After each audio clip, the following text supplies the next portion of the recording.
They say in a city like New York, the higher you rise, the further there is to fall. Richard Prestwick knew that better than most. He'd climbed his way from a cramped apartment in Queens to the top floors of the most prestigious law firm in Manhattan. Prestwick and Langston was his life's work, a legal empire known across the country, and tomorrow was supposed to be his legacy's greatest moment, a billion-dollar merger that would put his name in history.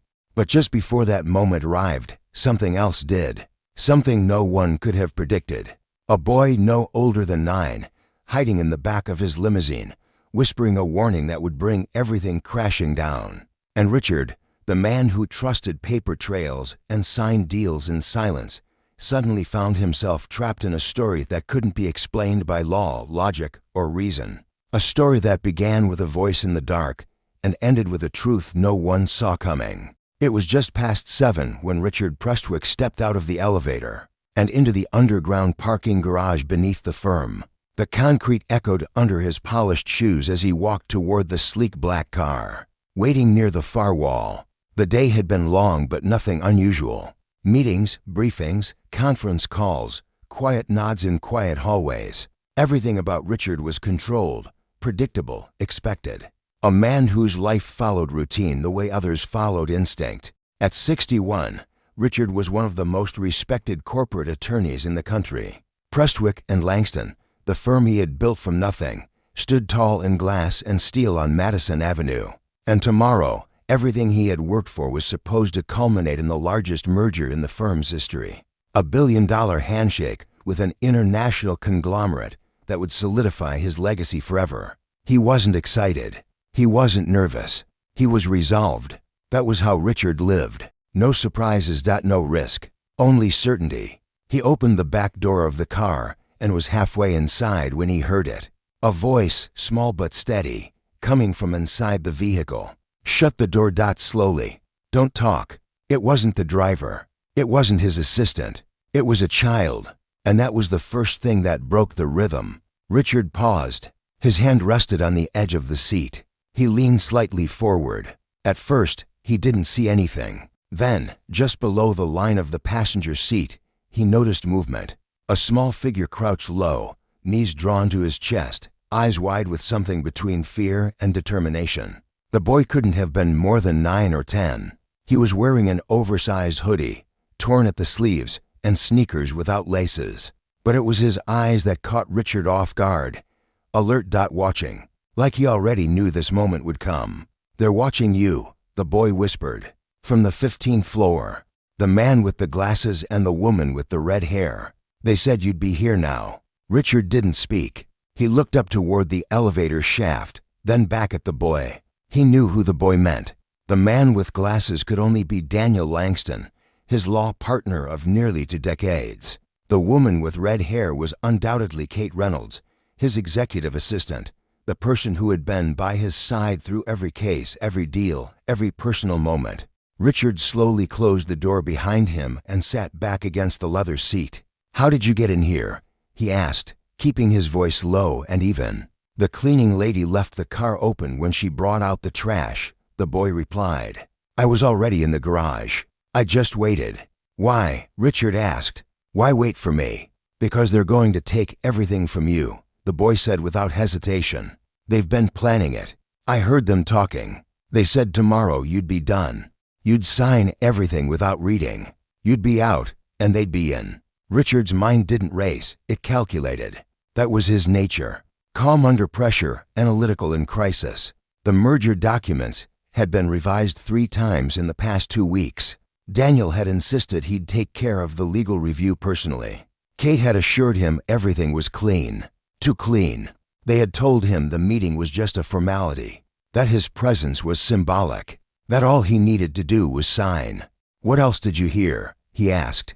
The boy shifted slightly, still keeping his eyes toward the tinted window. "They said you were a tired old man who couldn't keep up, that you trust too much, that once the ink is dry, they'll push you out and claim the firm for themselves." Richard stayed silent, not out of disbelief, but because he believed too much. The signs were there, subtle, overlooked. Kate had begun managing his calendar more aggressively. Daniel had been unusually involved in the finance team's meetings. And more than once, Richard had found doors closed when he walked into his own building. He looked at the boy. "What's your name?" he asked. "Elijah." "And why are you telling me this, Elijah? Why risk this? You don't even know me." Elijah's expression didn't change. "Because I know what it feels like when people pretend you're not there, when they think you don't matter. I heard them talk about you like you were trash. And my grandmother used to say, when you see someone getting stepped on, and you can help, you help. Because next time, it might be you." Richard looked away, not because he was dismissing the boy, but because something in him had just shifted. A corner turned without warning. This boy, from nowhere, no name, no face, no place to be, had just revealed the one truth Richard couldn't ignore. Someone was lying to him. And not just lying, plotting, stealing, destroying. He pulled out his phone and glanced up at the windows above. The building's lights were still on, floors glowing like silent observers. It was almost 8. He imagined Daniel and Kate up there, maybe laughing, maybe rehearsing their final act. They believed he wouldn't see it coming. They believed he trusted them too much. He put the phone down without unlocking it. "Tell me more," he said. "Tell me everything you remember." Elijah nodded. They talked for about 20 minutes. Said you wouldn't read the paperwork, just like always. That after tomorrow, you'd be a ghost. That by the end of the week, they'd have full control of the firm's name, its assets, even your personal accounts. They know your passwords. They bragged about it. Said you gave them everything they needed without asking for anything in return. And you were there, hiding. Elijah nodded. "I sleep in the building sometimes. The janitor doesn't notice. And when it's cold, I crawl under desks. I was under hers. I heard everything." Richard studied him. "Where do you stay when you're not there? Around. Sometimes the shelter. Sometimes I stay out. It's not bad if you know where to go. But this I couldn't ignore. Because they looked happy about it. Like ruining you was a joke." Richard looked ahead. For a long moment, he didn't say anything. Then he said something he hadn't said in years. "Thank you." Elijah blinked, almost confused. "You're not mad. Not at me. You didn't do anything wrong. You told the truth. That matters." Elijah looked down at his shoes. Then back up. "Are you going to call the cops?" "No. I'm going to call someone else. Someone who asks better questions." Richard pressed the intercom button. "Drive." He told his driver, "Anywhere but here." And as the car pulled out into the Manhattan night, Richard Prestwick, a man known for keeping his emotions buried deep behind contracts and clauses, looked into the rearview mirror and saw something he never expected. Not just betrayal, but purpose, and maybe, just maybe, a second chance. The city passed by in blurred streaks of gold and red as the car moved through traffic.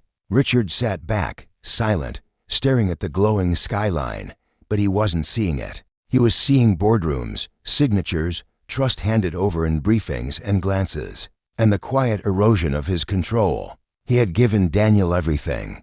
Half the firm, decision power, creative direction. And Kate, who had been there from the start, she knew his habits better than he did. She scheduled his days, filtered his calls, even handled his personal accounts when things got too busy.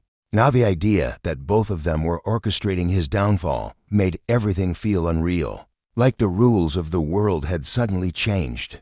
But what rattled him most wasn't the betrayal. It was how invisible it had all been. Hidden beneath routine, behind smiles, inside silence.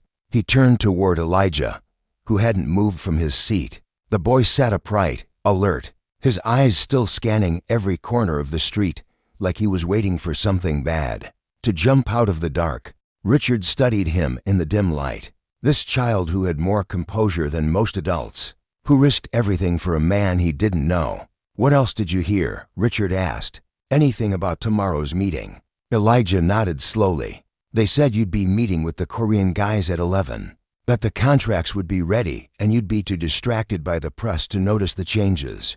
They joked about how you wouldn't bother reading the fine print because you trusted Kate. They said she would guide your hand like she always does." His throat tightened. Kate had organized the documents. She had insisted he'd take the morning off, said she'd walk him through the final review herself. Just like every other deal. Only this time, the stakes weren't just business. They were everything. He opened his phone. No calls. Just a single unread message from Daniel. Sent less than an hour ago. Hope you're resting, partner. Tomorrow's the big day. Can't wait to make history together. Richard stared at it. The words felt like ice. So carefully chosen. So perfectly polished. He could almost hear the smug tone behind it. He typed a short reply. Absolutely. Looking forward to it. Then turned off the screen without pressing send. The car slowed in front of a 24-hour diner near the East River. Nothing fancy. Neon lights, scratch windows, a waitress who didn't care who you were as long as you tipped. They walked inside. Elijah hesitated, unsure if he should follow. Richard nodded to the booth. Sit. Eat. You hungry? The boy nodded. Yeah. I haven't eaten since morning. Richard waved down the waitress. Get him whatever he wants. And coffee for me. Black. No sugar.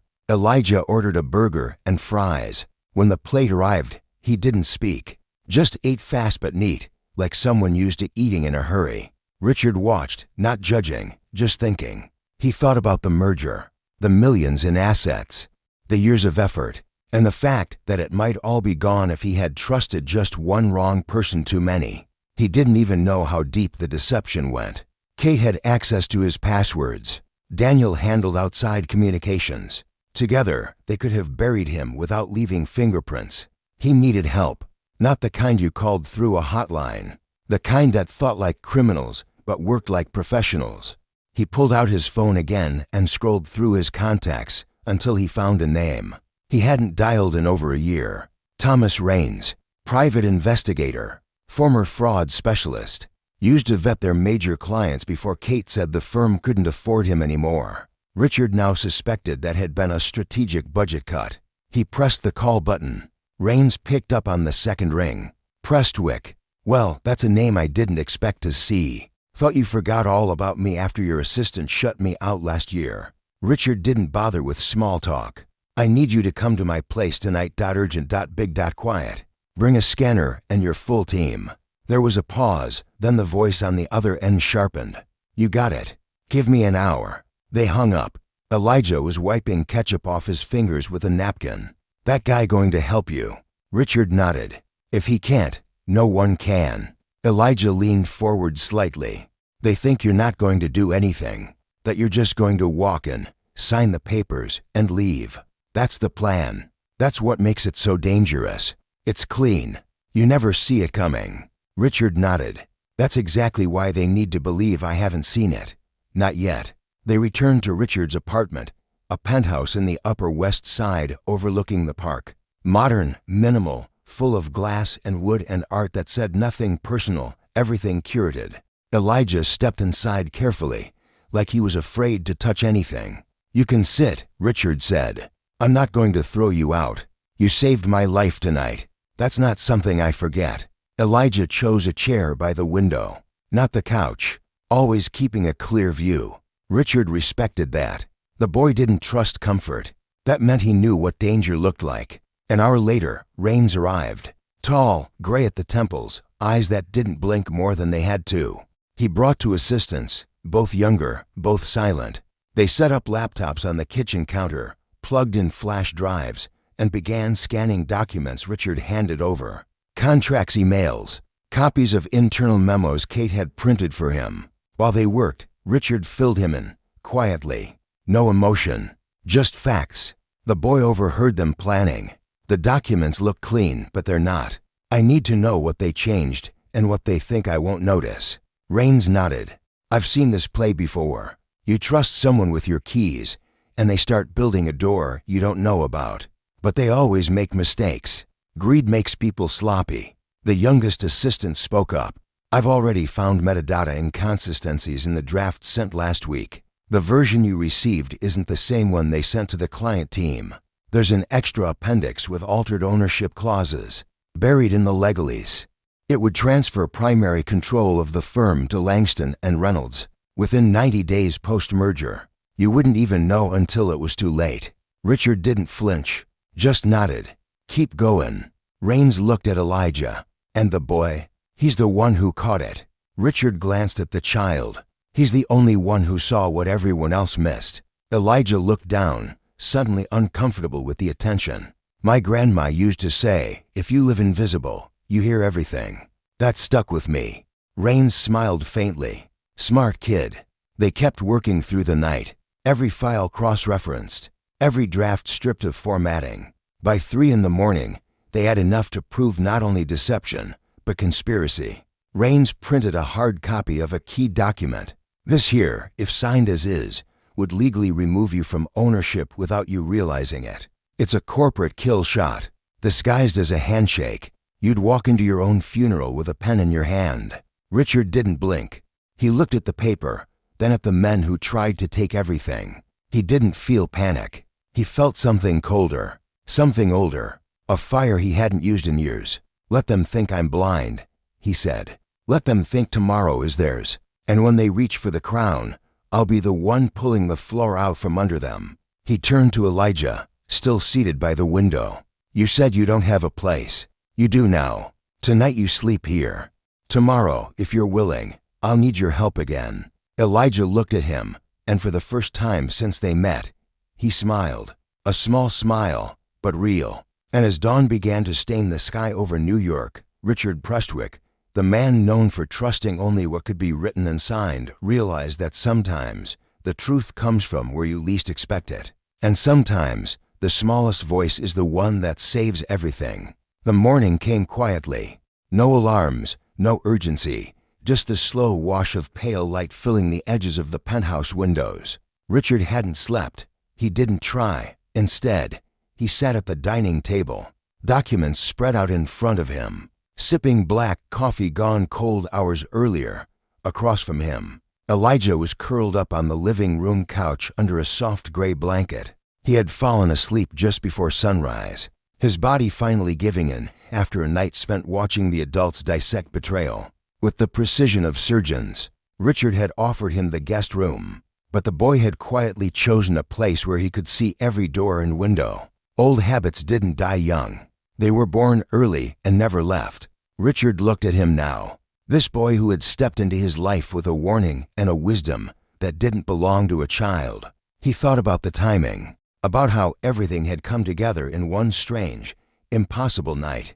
The betrayal, the witness, the discovery. It didn't feel like chance. It felt like something else.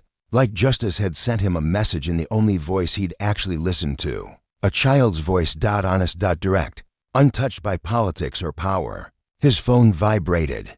A message from Kate. Good morning. I've been in the office since 6. Everything's ready. The conference room is perfect, and Daniel is reviewing the press packet. Today is our day. I'll walk you through the documents at 10. Trust me, everything's been handled. That last line sat heavy on the screen. Trust me. That phrase had once meant something. Now it felt like poison laced in honey. He didn't respond. He didn't need to. Let them stay confident. Let them believe they still held the upper hand. Because by the end of today, the hands would be in cuffs. Elijah stirred, blinking slowly as he sat up, rubbing sleep from his eyes. For a moment, he looked unsure of where he was. Then he saw Richard across the room and remembered everything. You didn't sleep, he said softly. Richard shook his head. No. Some nights aren't meant for sleeping. Elijah got up and walked over, standing next to the table. You're still going, right? To the meeting. Richard nodded. I am. But not to sign anything. Elijah hesitated. You're going to stop them. Yes. But they can't know that until the moment it matters. The boy sat down across from him, hands in his lap. Can I help? I think you already have. More than anyone else could. Elijah looked down, then spoke with the kind of directness only children possess. They think you're weak. They talk like you're old and easy to fool. But you're not. You're just quiet. Richard smiled. Quiet doesn't mean blind. It means I've been listening. And now I've heard enough. Rains arrived just after 8 with a folder thick with printed evidence. Inside were screenshots, metadata trails, email chains, and a diagram showing the shell companies Daniel and Kate had set up to absorb the firm's assets post-merger. They had planned every step, every signature, every delay in Richard's access. The perfect theft, except they had missed one thing: a child hiding under a desk, and a man who still knew how to fight. We have everything, Raines said. Proof of fraud, conspiracy, and enough to freeze their accounts by the afternoon. But there's a choice to make. You can hand this over to the authorities now. Let them launch an immediate investigation. Or you can walk into that room today and give them just enough rope to hang themselves in front of the investors. The first way is clean. The second, well, it's poetic. Richard didn't hesitate. They wanted a show. I'll give them one. They rehearsed every move. They can act, but I'll direct the scene. Raines nodded. Then we do it your way. At 9:30, Richard dressed in a charcoal suit, the same one he wore the day the firm went public. Elijah watched from the couch. You look like someone who's already won. Not yet. But they don't know that. He reached for his briefcase, then stopped. I need one last favor. Are you still willing to help? Elijah didn't even blink. Yeah. What do you need? I want you in that building. Not in the room, but close. There's a small supply closet right outside the main conference room. If you're willing, I want you to be there with this. He handed over a small recording device. Audio only. No light. Just press this button when you hear voices. I need everything they say before I walk in. Every word. Elijah took the device carefully. I can do that. Raines stepped in. I'll be with him the whole time. He won't be alone. Richard nodded. That's all I needed to hear. The car ride to the office was quiet. The city moved as it always did, unaware that somewhere between these streets and these towers, a man was walking into the final act of a betrayal scripted by the very people he trusted most. At 10 o'clock sharp, Richard entered the main lobby of Prestwick and Langston. Smiles greeted him. The receptionist stood. The interns stared. Cameras flashed. But inside, he felt nothing. Not anger. Not fear. Just clarity. Kate was waiting by the elevator. Her smile wide, eyes alert, clipboard in hand. Morning, boss. Everything's ready. Conference room's prepped, and I've laid out all the documents. Daniel's already inside with the investors. She reached out, touched his arm gently. You look sharp today. It's a big moment. Her voice was soft, practiced, deceptive. Richard smiled back. Thank you, Kate. I feel good about it. As they rode the elevator up, she talked about logistics. Timing. Where to sit. What to say. But Richard wasn't listening. He was studying her tone, her posture, the way she kept glancing at her phone.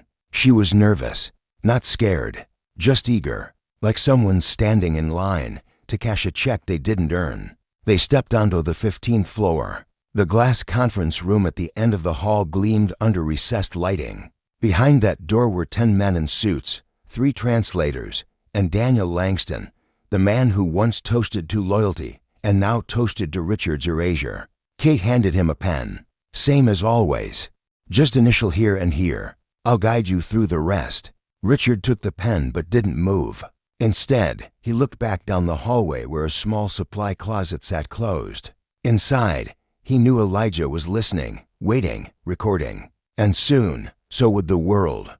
At that moment, Richard Prestwick stepped forward. Into the room. Into the trap. But not as the prey. As the man who had already lit the match. The room was hushed, like the air itself had been told to behave.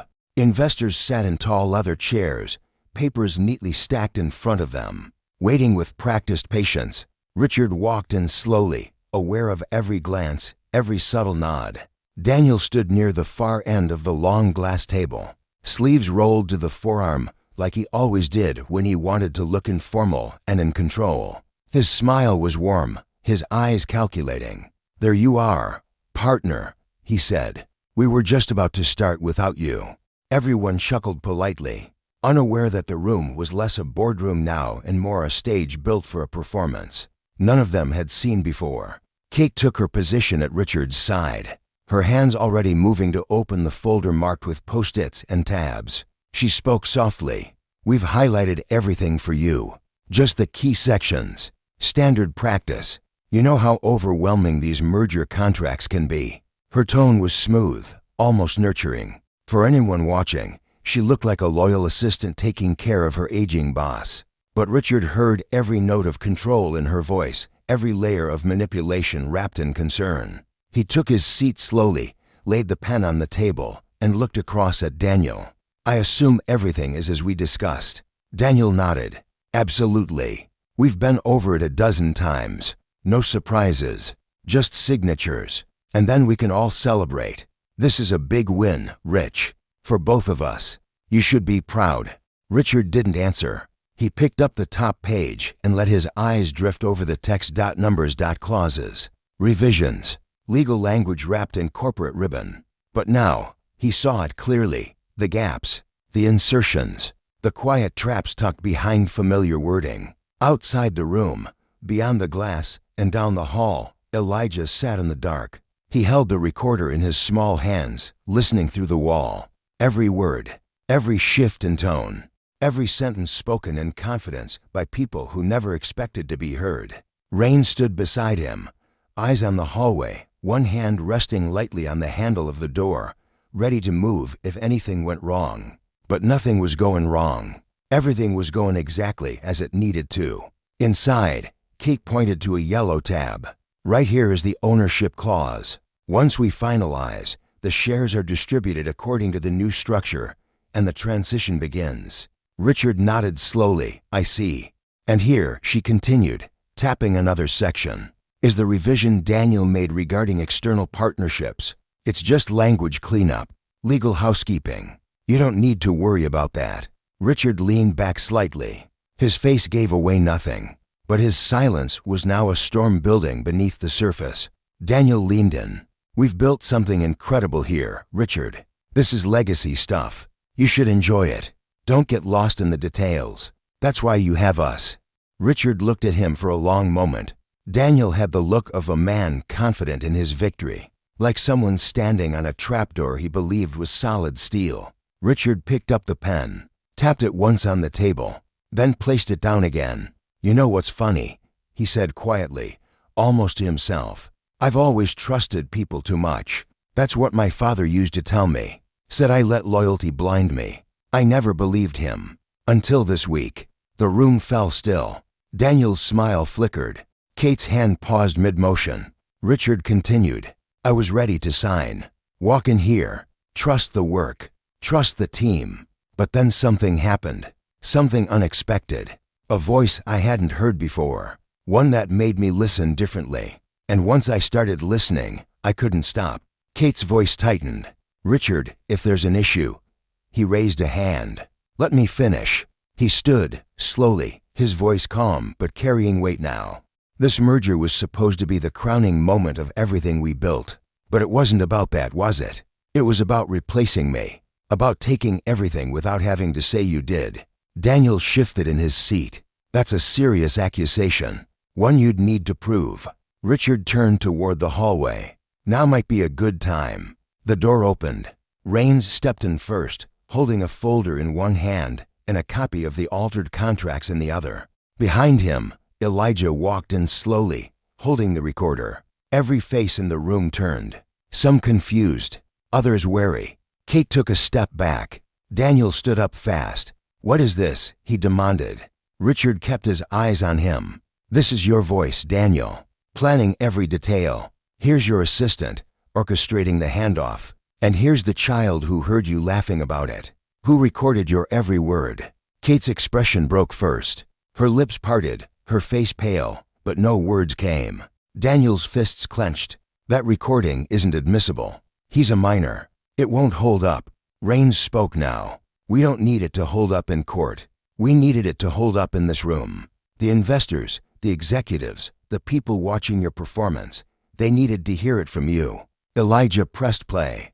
Daniel's voice filled the space. The recording was clear. He spoke of removing Richard quietly, about how Kate would guide his signature, about how Richard would never see it coming. And then Kate's voice followed, laughing, calling him predictable, an old man too soft to protect himself. Silence settled in, thick and unforgiving. One of the investors stood up. Gentlemen, I think we've seen enough.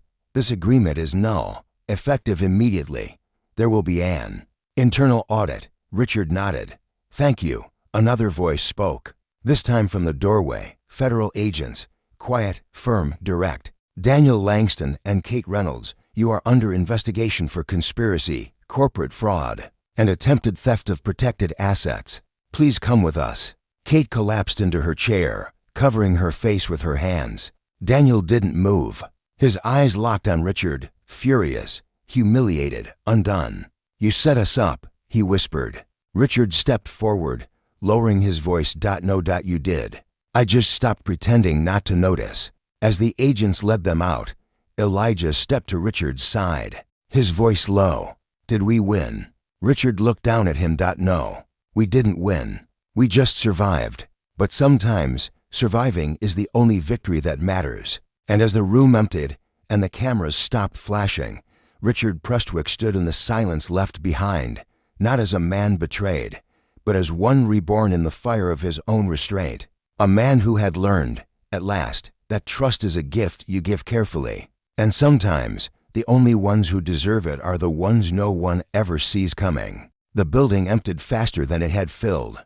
Investors, shaken by the spectacle, left in silence or with hurried phone calls. Legal teams from the conglomerate were already drafting a suspension notice for the merger, and Richard didn't stop them. There was no saving that deal now, not under that cloud. And maybe that was for the best. Anything built on lies eventually collapses. Better to watch it fall now than sign his name to something that would have destroyed everything he had left. The agents had taken Daniel and Kate in separate cars. Raines gave his final report and left behind the recorded statements, the paper trail, everything needed to ensure what they tried to do wouldn't just disappear into legal gray. But none of it gave Richard peace. Not yet. Because even with their plot dismantled, even with their faces drained of victory and paraded in handcuffs, something still felt unresolved. It wasn't just the betrayal. It was how close he'd come to letting it happen. How willing he had been to sleepwalk into his own undoing. He stood in his office now, high above the city, watching the clouds shift in slow motion over the skyline. His tie was loosened, his shirt unbuttoned at the collar, the armor of his public self peeled back. Behind him, Elijah sat quietly in a chair too big for his small frame, legs dangling, looking out a side window like he didn't belong in the scene, but couldn't leave it either. Richard turned around. "You all right?" The boy nodded. "Yeah, just thinking." Richard sat down across from him. "About what?" Elijah shrugged. "About how people like that smile at you like they care, then laugh when you turn your back, and how easy it is for people like me to disappear while they get everything." Richard didn't respond right away. He looked at the boy, at his small hands, the way he kept his body ready to move even in stillness. "You've been invisible for too long," Richard said. "That ends today." Elijah looked up, a flicker of uncertainty in his eyes. "You don't know me. I don't need to. I know what you did, and I know what it cost you to do it." Elijah didn't speak. He just nodded slowly, his chin dipping in acknowledgement. There was a knock at the office door. It opened slightly, and Raines stepped in one last time. "Thought you'd want to know. The DA's office confirmed the charges. The merger's been terminated. Your assets are secure, and your name's clean." He handed Richard a final folder. "You're in the clear. The storm's past." Richard thanked him and waited until he left. He turned to Elijah again. "Do you have anywhere to go? Anyone expecting you?" The boy shook his head. "Not really. Just the street. Shelter sometimes, when there's room." Richard leaned back, thoughtful. "What if I said you could stay? Not for a night. For as long as you need." Elijah tilted his head. "Like adoption. Not yet. I don't believe in rushing things. But I do believe in showing up for people who show up for me." Elijah smiled then, a real smile, one that looked foreign on his face, but genuine all the same. "I'd like that," he said. "I'd like that a lot." But to sit in silence for a moment, not the awkward kind, but the kind that comes when people realize something big has just shifted, and no one knows quite what to say about it. Richard reached for his phone. "I need to make a few calls. You hungry?" The boy grinned. Always. And as they left the office together, the man who almost lost everything and the boy who saved it stepped into a world that suddenly looked different, not because it had changed, but because they had. If you're enjoying this story, take a second to like the video and subscribe to the channel. These stories are made to move you, and there's plenty more just like this one. The apartment felt different that night. Not quieter, not darker, just more alive. For years, Richard had walked through that door alone, dropped his keys into the same bowl, loosened his tie, and let the silence wrap around him like a blanket. It had been his refuge, his fortress, a place built on control.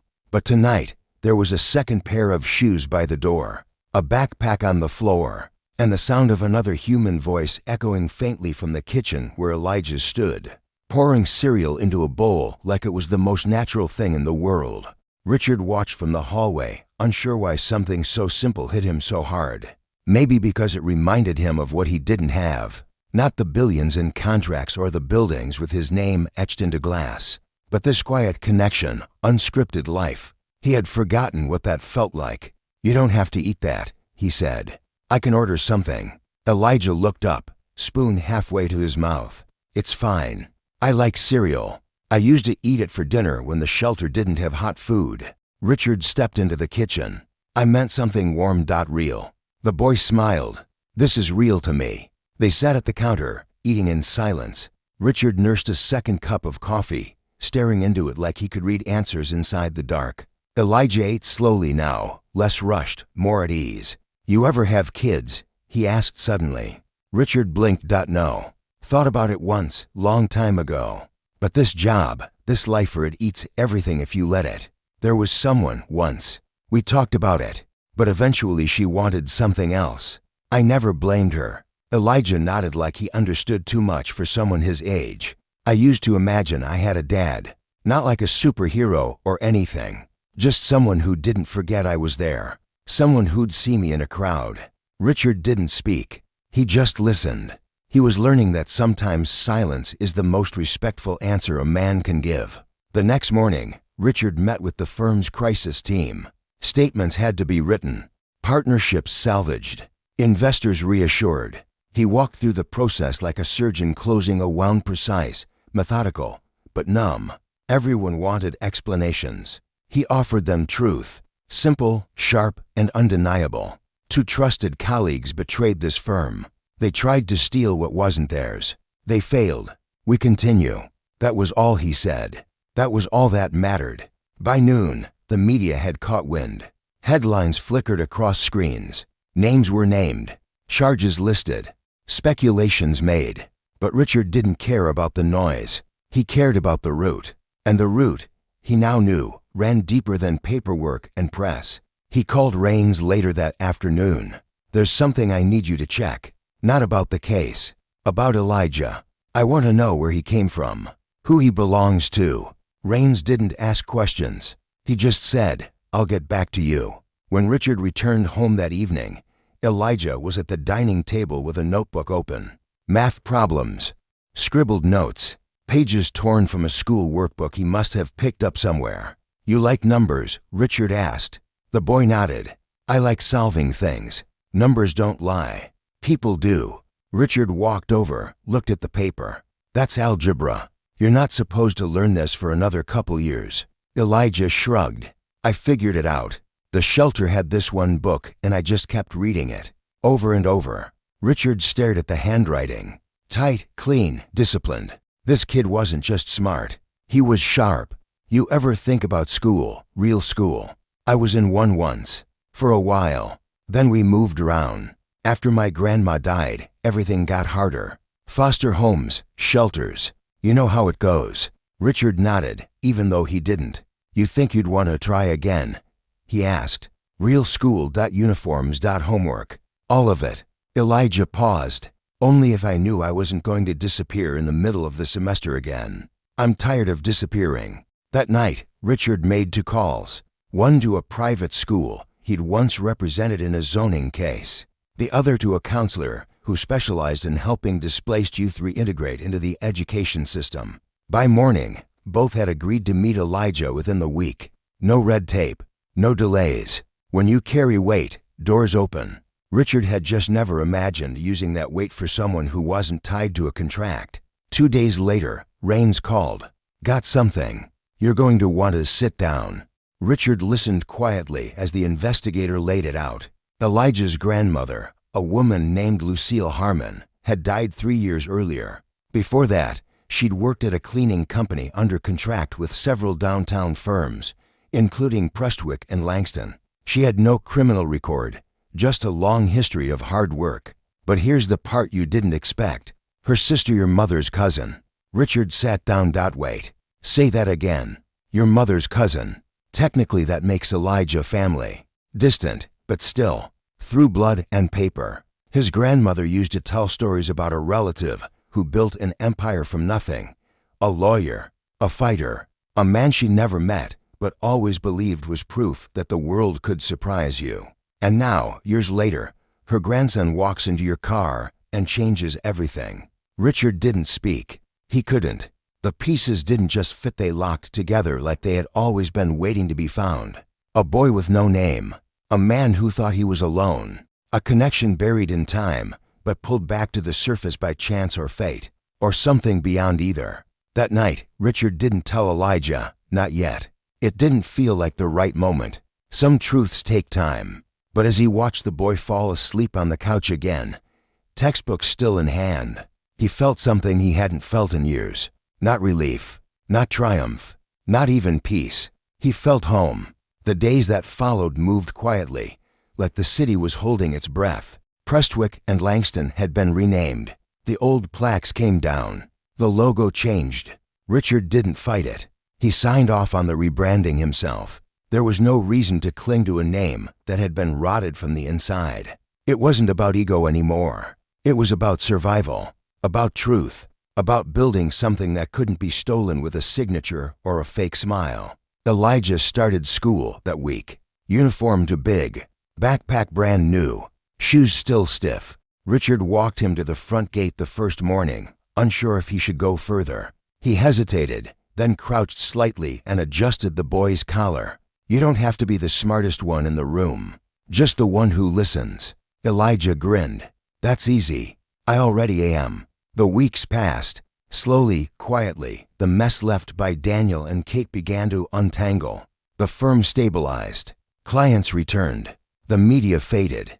But Richard found himself paying less attention to spreadsheets and meetings, and more to the sound of Elijah's voice reciting multiplication tables at the kitchen table, or the way he sat curled up in the corner of the couch, reading books too advanced for his grade, or the way he always waited until Richard was looking away to whisper thank you before bed. Then one evening, it happened. Elijah came into the room holding a photograph, one of the old ones Richard had found in a forgotten storage box during a cleaning spree. In it, a woman stood holding a mop, smiling beside a building entrance. Her uniform was faded, her eyes kind. Elijah stared at it like he had seen a ghost. That's my grandma, he said quietly. That's Lucille. Richard stood up, walked over. Are you sure? Elijah nodded. She used to have this picture on the wall in every apartment we lived in. She said it reminded her that hard work meant something. Richard took a deep breath. Then, finally, he told him. She worked in this building, he said. She cleaned my floors. She saw me more than I ever saw her. And there's something else, something I didn't know until recently. She was my cousin. Elijah looked up, eyes wide. You're serious? Yeah. Which means, we're family. The silence that followed wasn't heavy. It was holy, like something old and broken had just been put back together without a sound. Elijah sat down slowly. I used to think I was alone. I used to think people like me didn't get found, didn't get saved. And then you walked into your car, and there I was. Richard sat beside him. Or maybe it was the other way around. Maybe you found me. Elijah smiled softly. My grandma used to say, family isn't always blood. Sometimes it's just people who refuse to walk away. But I guess in our case it's both. After that, everything changed, not quickly, not loudly, but steadily. Elijah started calling him by his name a little less and something else a little more. Dad. Not every day. Not forced. Just when it mattered. Richard didn't correct him. He let it sit. And every time he heard it, something inside him settled. Like a part of himself he didn't know was missing had finally been returned. There were still challenges, adjustments, days when Elijah came home quiet, eyes tired from pretending not to care what the other kids said. But there were also victories. Small ones. A good grade. A question asked in class. A laugh shared over dinner. Richard kept every one of them like trophies in his memory, proof that not all wins come with contracts or courtrooms. Then came the letter. It arrived on a Monday, stamped and sealed, from the state office. Elijah's case had been reopened. The investigation into his family records, foster placement history, and current guardianship had all been reviewed.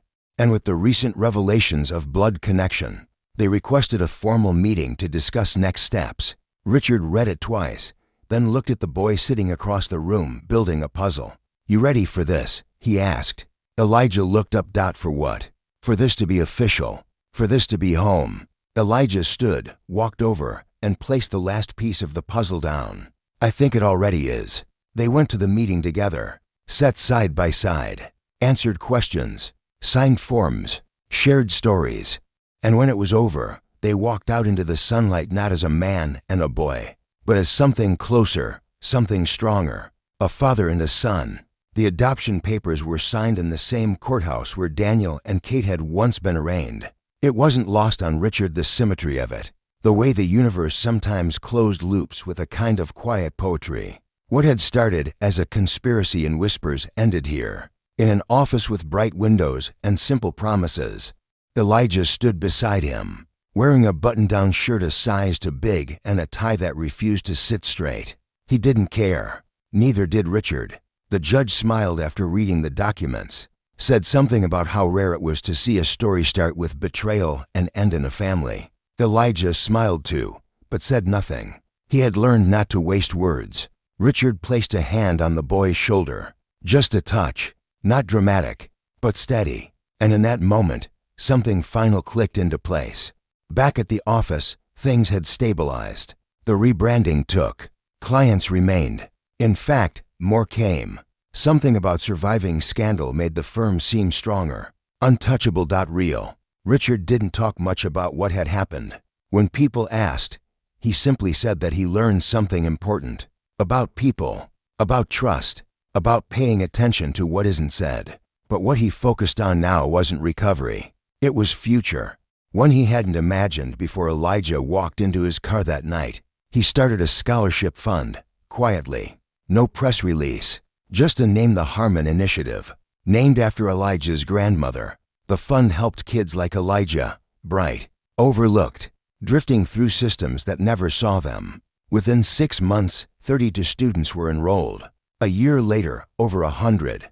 Elijah, now 12, became the heart of the program. He reviewed applications. He mentored. He gave talks at schools about resilience, about courage, about how being ignored doesn't mean you're invisible forever. He never made it about himself. He always made it about the ones still waiting to be seen. And Richard, watching him stand before a crowd of kids with that same quiet intensity, knew the boy wasn't just telling his story. He was giving them a mirror. There were still reminders of the past, letters. Every few months, something would arrive from a correctional facility. First from Daniel, then from Kate. Apologies, explanations, justifications dressed up as reflection. Richard never read past the first paragraph. Elijah saw one once, half torn in the trash. "They still don't get it," he said. "It's not about being sorry. It's about what you do with the time after you lose everything." Richard agreed. The letters stopped coming eventually. Or maybe they kept coming and no one bothered to deliver them. Either way, it didn't matter. One evening, they sat on the rooftop of the apartment building, watching the city lights pulse like a slow heartbeat. Elijah leaned back in his chair. "Do you ever think about what would have happened if I didn't get into that car?" Richard nodded. "All the time." Elijah looked at him. "What do you think would have happened?" "I think I would have lost everything. Not just the firm. Me. Who I was." Elijah looked back at the city. "Yeah, me too." They sat in silence for a while. The kind that didn't need to be filled, just shared. Then Elijah said something Richard would remember for the rest of his life. "I used to think I saved your company that night, but I think that was just the start. I think we saved each other." And Richard, a man who had spent a lifetime in courtrooms and contracts, in logic and control, in silence and calculation, didn't try to define it, because he knew it was true. Time passed the way it always does when life finds balance, not too fast, not too loud, just steady. Richard adjusted to a new rhythm. One that didn't revolve around court filings or quarterly earnings, but around homework schedules and parent-teacher meetings. He still ran the firm, but something had shifted in him. The man who once measured his value by victories now found satisfaction in smaller things. A dinner cooked together, a joke shared at the end of a hard day, a look across the room that said, "We're still here." Elijah had changed too. Not in the ways that worried most parents. He was still quiet, still alert, still a step ahead of his classmates, but in the ways that mattered. He smiled more. He asked questions. He started to trust the permanence of things. There were fewer moments where he flinched at kindness, fewer nights where he slept with one eye open. Slowly, brick by brick, the walls he had built around himself began to come down. On the anniversary of the day everything changed, Richard invited Gabriel Rains over for dinner. The man arrived carrying a file folder and a bottle of wine. The wine was for Richard. The folder was something else. "Found some final details," he said, placing it on the kitchen table. "Stuff that was buried deep. You'll want to see it." Richard waited until after dinner, after Elijah had gone to his room. Then he opened the folder. Inside were documents, bank transfers, offshore accounts, voice transcripts. It turned out Daniel and Kate hadn't just been stealing from him. They had built an entire network of fraud that stretched into other firms, other cities, other names. The scheme was bigger than anyone had guessed. At least 7 other business owners had been targeted, some of them too embarrassed to come forward, others still trapped in silent legal battles. Richard leaned back in his chair. "So it wasn't just about me." "No," Rains said. "It never was. But you were the one who stopped it, because someone told you in time." They sat in silence for a while, the weight of what might have been settling between them. Gabriel stood up, grabbed his coat. "You ever think about how that kid ended up in your car that night? You think it was chance?" Richard didn't answer immediately. Then he shook his head. "I don't think anything that important happens by chance." A few days later, Elijah came home from school holding a letter. Another scholarship applicant. Another kid who'd been in and out of group homes. He sat at the table and read the essay out loud. It was about fear, about being forgotten, about holding on when the world lets go. When he finished, he looked up at Richard. "She reminds me of me. What do you think?" "I think we accept her, and we keep going, one kid at a time." They framed that essay and put it in the hallway outside Elijah's room, not because it was perfect, but because it was honest. And in this new life they were building, honesty had become more valuable than anything Richard had ever put in a contract. One morning, as Elijah packed his bag for school, he turned and asked a question Richard hadn't expected. "Do you think Grandma knew?" Richard paused. "Knew what?" "That this would happen. That I'd find you. That you were family." He thought about Lucille, about the photo, about the stories passed down through invisible threads. Maybe she didn't know the details, but I think she knew someone was out there, someone who'd care, someone who wouldn't look away. Elijah smiled. "I think she knew everything." And Richard, a man who had spent most of his life explaining things, didn't try to explain that. He just nodded, because sometimes faith doesn't need words. It just needs a place to land. 5 years passed, and the city kept moving. The world never stopped spinning. Not for victories, not for tragedies, but inside the quiet walls of a home that once felt too big for one man, something remarkable had taken root. Elijah had grown taller, stronger, still sharp, still listening, but now with a confidence he didn't have before. He wore it lightly, never arrogant, never loud, just present, just sure. He was 13 now, and already the kind of person people turned to when things felt uncertain. He didn't raise his voice. He didn't demand space. He just earned it. The scholarship program had expanded beyond what Richard ever imagined. What began as a quiet tribute to a woman who once cleaned his office floors had become a nationwide movement. Over 100 children received full academic support each year. Housing, mentorship, resources, not charity, opportunity. And at the center of it all was Elijah, not as a symbol, not as a poster child, but as a leader. He sat on panels. He gave talks. He listened to stories that sounded like echoes of his own, and instead of pity, he offered paths. When asked what kept him grounded, he always said the same thing: "I remember what it felt like to be unheard." Richard watched all of it unfold with a kind of quiet pride he never expected to feel again. Not from court wins, not from firm expansions, but from this: watching a boy who had once crouched in the backseat of a car now stand before a room full of people and speak truth without flinching. "Do you know what the best day of my life was?" Elijah asked one evening, sitting across the dinner table. Richard smiled. "The adoption? The day we launched the foundation?" Elijah shook his head. "The day I got into your car. Because that day, I wasn't just saving your company. I was saving myself, and I didn't even know it yet." Richard nodded. "And you saved me too, more than you'll ever understand." Outside, the skyline glowed like it always did. Lights blinking, windows shining, the city pretending to be asleep. Inside, Richard and Elijah sat quietly, no longer a man and a stranger, but a father and a son, a team built not by blood or law, but by choice.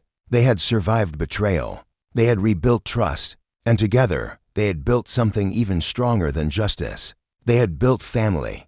If this story moved you, don't forget to subscribe and explore more stories like this one. Because sometimes, the smallest voices carry the biggest truths, and the ones we least expect can end up changing everything.